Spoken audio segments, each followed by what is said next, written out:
Alexa. Okay? Okay, so ang ating game para sa ating Jolly Adult ay tinatawag namin Wow Game or W-O-W.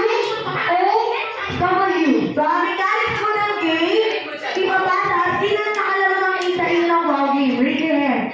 Wala ka po. Siguro sa magdumay lagi ng pabukal. Okay, so ganito mo ha.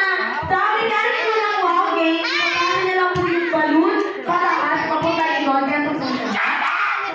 So, para niyo po ang ganito, practice lang. Pasang kay dulo. Okay, so pagdating ng balloon sa last player, ipapasa mo po ito sa ilalim, pabalik sa harap. So, pasa sa ilalim, pabalik sa harap. Ayan. Okay, so nasa kiss. Quiet muna, kiss na. Quiet muna. Okay, so pabalik ng balloon sa ating first player. Pasa niyo po muna sa ilalim. Yan. Okay, so pabalik ng balloon sa ating first player.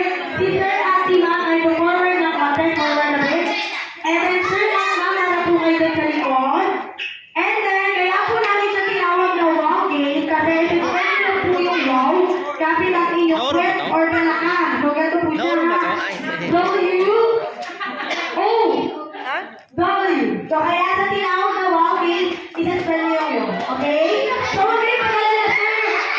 Hindi na yung lugar. Kayo lang mauna, pero lahat kayo gagawin nyo na. Okay, so pagtapos silang at sir mag-spell ng wow, ipapasa na po nila yung balloon sa next player. Papasa nila po yung balloon sa next player. And then kayo po dalawa ay pupunta na po sa pinakalikod. And then next tayo sa umpisa para sa taas, sa ilalim, and then next kayo naman po yung mag-spell